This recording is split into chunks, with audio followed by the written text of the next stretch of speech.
Hello everybody, and welcome back to another instructional video involving the Zoll monitor.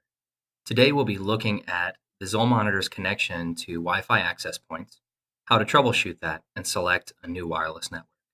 I think you'll find this process intuitive and useful as you go about your daily work. Notice at the top of the screen, you'll see a small antenna surrounded by yellow or green marks. You'll use your arrows to bring your focus to that antenna, and then push the dot to select the wireless network options. You'll use your arrows to scroll to the third line, which is Wi-Fi access point, and then hit the dot again to see the programmed wireless networks in your Zoll monitor. You'll use the arrows and the dot to select the wireless network of your choice, and then use the arrows to go to the back button. You can also hit the home key. When we get back to this screen, you'll see a key at the bottom, which you can reference to the top of the screen to see what the status of your internet connection is at the current time.